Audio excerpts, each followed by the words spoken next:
Hey guys, what's up? Excoundrel here, and today we're going to go a little bit different and look at ELO and MMR and why it's different to Vainglory's visual skill tier. So let's take a look at ELO first. This is not the system that Vainglory uses, but it has been used by other games similar, like League of Legends. It was originally created for chess, and it's a formula that was implemented to give reliable odds or predicted odds of a person winning in a 1v1 game of skill. Now, it was used in League of Legends because you got a team-wide ELO, so you basically took Team A versus Team B. Now, let's have a look at the formula in general.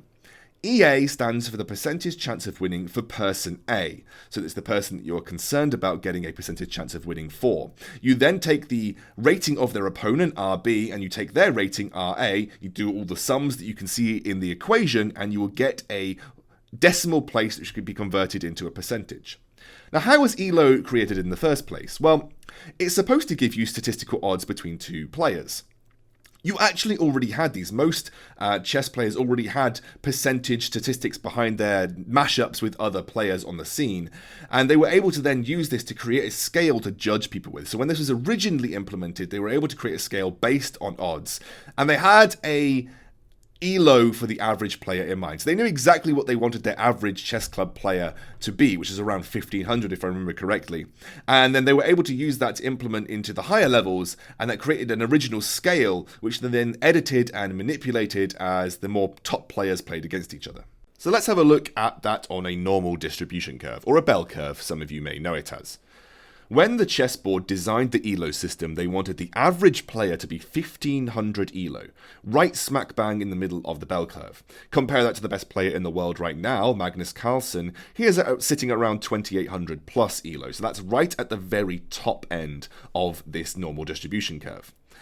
The total system went from 0 to 3000 ELO, and some of you might recognize that, especially when it comes to visual skill tier, as just beginning bronze is around 0 ELO when it starts, and the very top ELO is, considered to be 3000 around Vainglorious Gold. So this is the average stretch, or the total stretch, of the Vainglory visual skill tier system, and it's something that the visual skill tier system was based around. However, your matches aren't usually based on your visual skill tier. They're based on a hidden statistic that you can't see called your matchmaking rating, or MMR.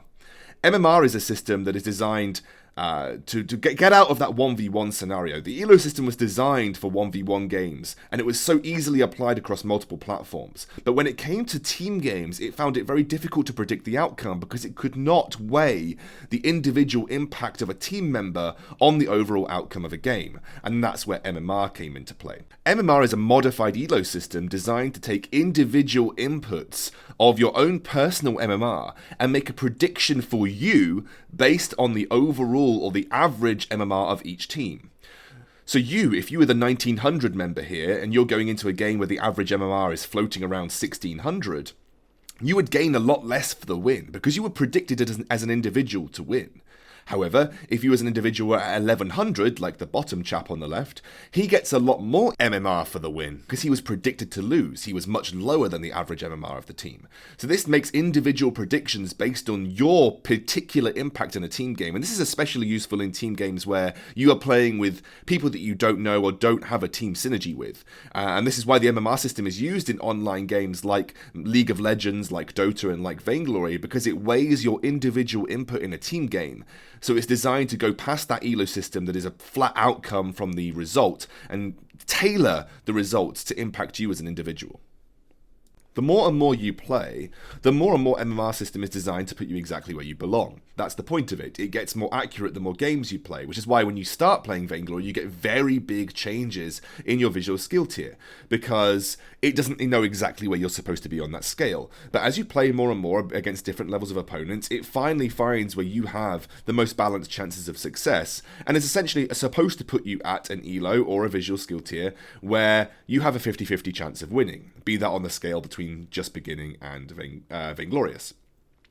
MMR in Vainglory, and in a lot of games, is never reset though. It is designed, despite resets to visual skill tiers, to always put you at your skill level that you deserve to play at. It is supposed to help you achieve your actualized visual skill tier. But visual skill tier resets and decays, and a lot of people don't understand why this is.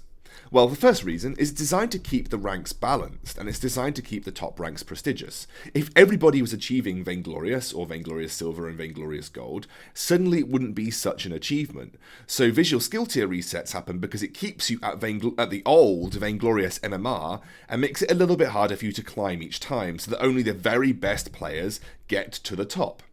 It gives players a reason to keep playing and improving. If you got to Vainglorious and then suddenly there was no risk of you ever losing Vainglorious if you never played again, a lot of people would sit down and say, well, I'm done playing ranked now, I don't want to keep playing. The decay and the reset, it influences you to keep playing ranked and improving yourself, and also improves the system. The more that people play ranked, the more the system is improving. And it attributes for more players coming into the game and an improving player skill base. The more players that come into the game, the more skilled the potential people will be. And therefore it wants to attribute that and balance the ranks as they always have been, being the very top percentage being at Vainglorious and the average being somewhere along that scale. I hope this has been useful for you guys. I really enjoyed making this video as it's something that I've been particularly interested in. Don't forget to like, comment and subscribe, and also I will see you soon.